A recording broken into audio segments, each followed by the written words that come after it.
समय की बात है, एक घना जंगल था जहां तरह तरह के जानवर रहते थे। इस जंगल में एक तेज तर्रार चीता और एक मजबूत भालू रहते थे। दोनों में बहुत फर्क था, लेकिन एक दिन ऐसा आया जब उनकी मुलाकात हुई और उनका जीवन हमेशा के लिए बदल गया। चीता जंगल का सबसे तेज जानवर था। उसकी दौड़ में कोई भी उसे मात नहीं दे सकता था।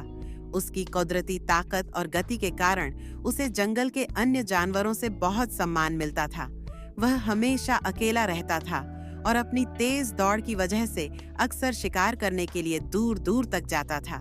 चीता को अपनी गति पर बहुत घमंड था और उसे यही लगता था कि उसकी ताकत ही सबसे बड़ी है। भालू एक बहुत ही बड़ा और शक्तिशाली जानवर था। उसका शरीर बहुत मोटा और मजबूत था। हालांकि वह चीता की तरह तेज नहीं दौड़ सकता था, लेकिन उसकी ताकत और धैर्य अद्भुत थे।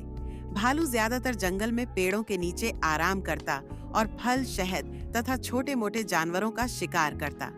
वह किसी भी चुनौती से डरता नहीं था और उसकी शारीरिक शक्ति उसकी सबसे बड़ी विशेषता थी। एक दिन जंगल में एक बड़ी विपत्ति आई।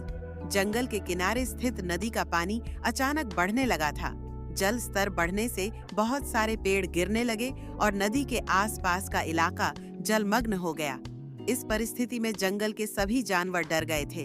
उनकी सुरक्षा के लिए एक सुरक्षित स्थान की आवश्यकता थी, लेकिन यह स्थान बहुत दूर था और नदी को पार करना किसी के लिए भी आसान नहीं था। चीता ने सोचा कि उसकी तेज दौड़ से वह सबसे पहले उस सुरक्षित स्थान तक पहुंच सकता है, लेकिन नदी को पार करने में उसे कठिनाई हो रही थी। वह जल को देखकर परेशान हो गया, क्योंकि वह तैरने में बहुत अच्छा नहीं था। उसने अपनी स्थिति को समझते हुए जंगल में भालू की ताकत को याद किया। भालू तैरने में माहिर था और उसकी शारीरिक ताकत ने उसे हमेशा ही मुश्किल परिस्थितियों से उबार लिया था। चीता ने भालू के पास जाकर कहा, भालू भाई, मुझे मदद की जरूरत है। नदी को पार करना मेरे लिए बहुत कठिन है, लेकिन तुम तो तैरने में माहिर हो। क्या तुम मुझे सुरक्षित स्थान तक पहुंचने में मदद करोगे? भालू ने हंसते हुए कहा, चीता, तुम तो बहुत तेज दौड़ सकते हो, लेकिन तुम्हें तैरने में मदद चाहिए। चिंता मत करो, मैं तुम्हारी मदद करूंगा। दोनों जानवर नदी की ओर बढ़े।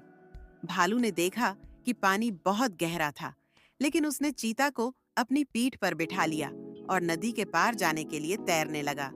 चीता थोड़ी देर तक डरता रहा, लेकिन भालू के साथ उसकी यात्रा आराम से शुरू हुई। भालू की ताकत और धैर्य से चीता का डर कम हुआ और उसे महसूस हुआ कि जीवन में सिर्फ गति ही नहीं, बल्कि शक्ति और सहकारिता भी बहुत महत्वपूर्ण है। जब भालू नदी पार कर रहा था, तो चीता ने भालू से कहा, भालू भाई, मैं हमेशा अपनी गति पर घमंड करता था।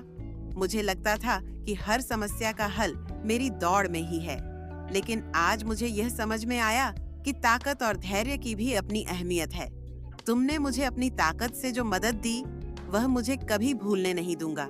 भालू हंसा और बोला, चीता, मुझे हमेशा यही लगता है कि कोई भी एक गुण या विशेषता पूरी तरह से किसी व्यक्ति को सक्षम नहीं बना सकती। तुम्हारी गति बहुत बड़ी ताकत है, लेकिन बिना धैर्य और समझ के वह उतनी प्रभावी नहीं हो सकती। मुझे खुशी है कि तुमने यह समझा।